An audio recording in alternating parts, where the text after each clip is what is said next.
Good morning. Today we're going to talk about ageing populations and how they affect business environments globally. We have all picked four contrasting countries, which are India, China, the USA and the UK. Harrison mentioned that the definition of business environment is external factors such as political, economic, social and legal, which can influence a firm. An ageing population means when the median age of a population increases for a specific country when compared to the total population. Currently, the population within India is approximately 1.2 billion people. The table shows that the highest age group for working is 25 to 54, which is the normal working age. However, within India it is 18. On average, the life expectancy is roughly 68.3. The retirement age within India for men and women is 60 years old. The older population aged 16 over will increase by 19% within 2050. The Tata Group is an Indian global enterprise which has been able to employ people within different age groups and backgrounds. Political factors. India is considered to be one of the largest democracies in the world.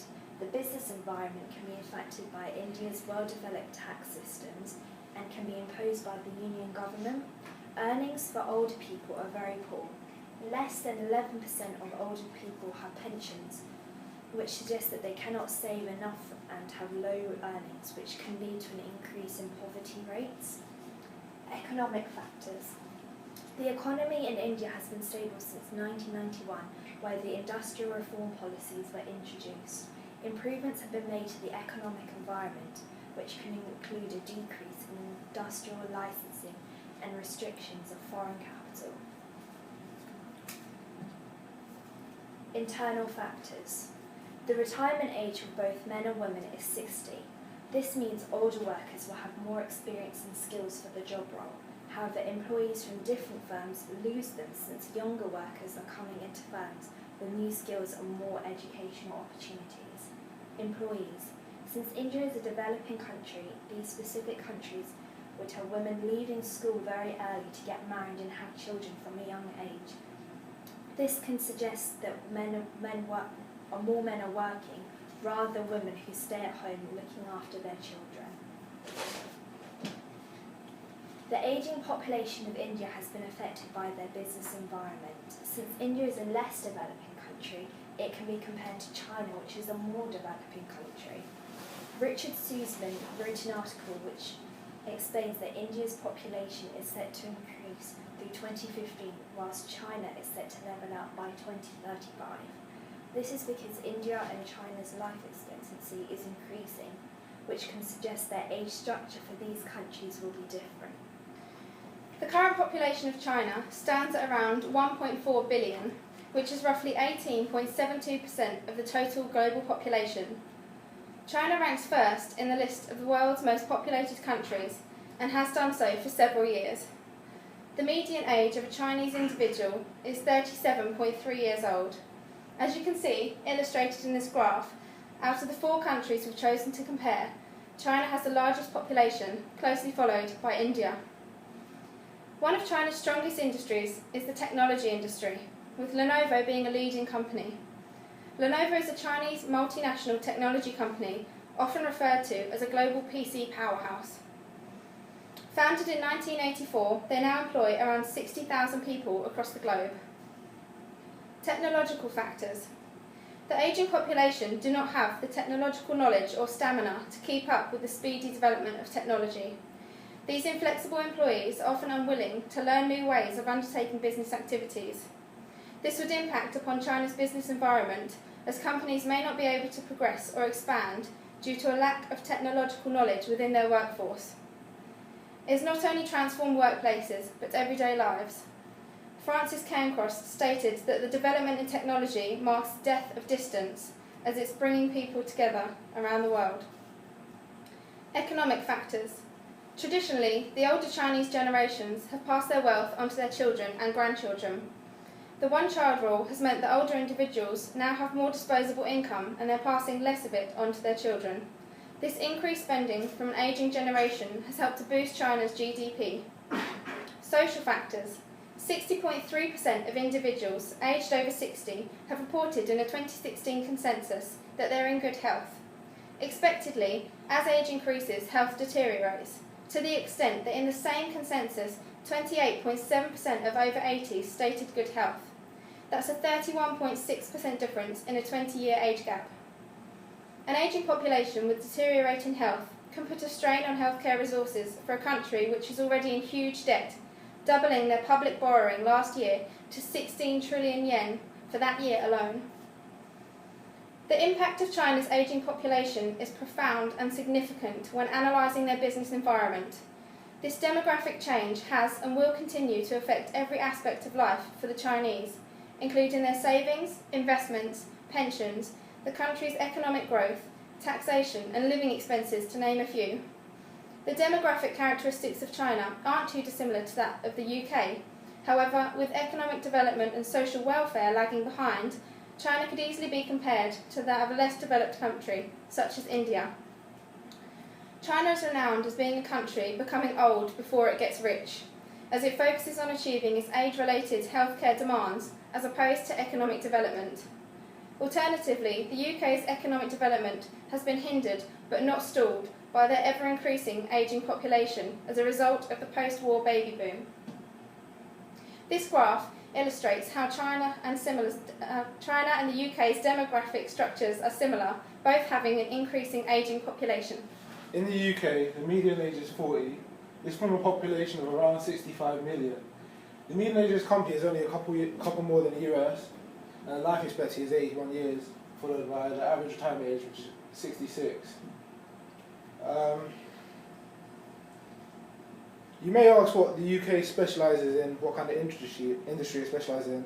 The answer is banking and financing. The UK specialises in these two sectors. There are 2 million people within these industries. That's 7% of the population. 7% of the population is working within the finance and banking sectors, and 40,000 businesses specialise in these sectors. This making it the strongest industry in the UK, the strongest industry. For example, HSBC, which is a massive banking firm and financial institution, which is a UK-based public limited company. Due to the ageing population, there will be an increased spending on healthcare and pensions. The combination of high spending and low tax revenue could be a cause for concern for Western governments, especially those with existing debt issues and unfunded pension schemes.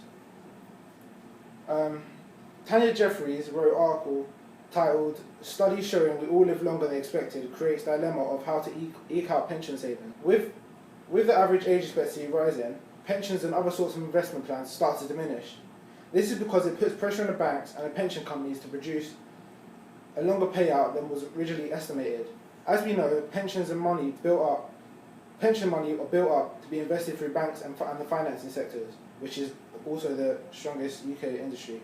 Currently, 55% of welfare spending, which is 114 billion, is being paid to pensioners. In a country with an ageing population, financial services will have to adapt to the needs of the older community. 1 in 3 of every person in the next 10 years can expect to reach the age of 100. This means that financial services will have to reach out to the elderly and provide them with more means to use their products and invest in some sort of way.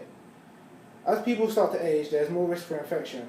This means that elderly are less likely to leave the house. This means online financial services will have to be at all-time high to ensure them to be able to use the services properly. Of 218.9 million, the average age is 36.8 in the United States of America. The retirement age is 63, which is only a couple years younger than the UK.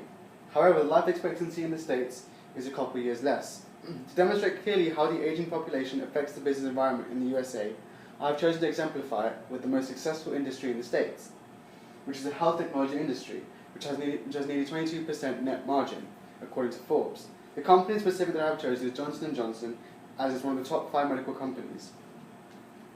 I have decided to carry out pastoral analysis to show what effect the external environment has on this industry. I have chosen 2 main factors that are likely to affect it. Firstly, economic. In 2010, those 65 and older spent about $18,000 per person on personal health care, which is about 3 times more than the average working adult. So in 2009, when there was a financial crisis, there were record levels of unemployment, and this meant that less people were utilising healthcare services. Johnson & Johnson and other health companies stepped in to provide products to help prevent illnesses occurring in the first place. Elderly people are said to have this saving/rationalising mindset due to the war, and therefore like to stock up on these products to prevent illnesses and save treatment costs. Secondly, social factors. Elderly care is very important in the United States due to the increased population of over 60s. Healthcare companies therefore try to focus their products towards this elderly market, as they will be more likely to require the products. The Francis shows the number of elderly population makes it very difficult for retirement homes and other caring facilities to function. Therefore, Johnson & Johnson are developing new devices and products to make the service much more efficient and higher of quality. I will now discuss how an aging population affects the internal environment of a business. The most relevant factors are, firstly, management. Most senior management jobs are provided to the older employees who have more experience. According to Forbes, the average age of a CEO is 45.2 years. This has decreased from 50.4 in 2001. At Johnson & Johnson, the CEO and chairman of the board is 56 years old. Heidemeyer and Staudinger mentioned that older workers have a positive attitude towards their work and therefore giving them control over their jobs and provides them with a sense of empowerment. However, they do lack in general achievement motivation once a certain age is reached. Lastly, culture. The business culture is to do with certain things like alignment of values and diversity of an organisation. In this example, the values of the management staff and research employees are very similar, and that is to help shape and define what health and well-being means in everyday lives. So, in conclusion, you are able to see how age affects each of these countries and how the various industries have changed the way they function to be able to adapt to the external environment when the population begins to age. Each industry has taken a different route to diversifying their target market to fit a variety of ages and therefore maximise sales and profits. In terms of the internal environment, these industries show how age affects certain job roles and business objectives.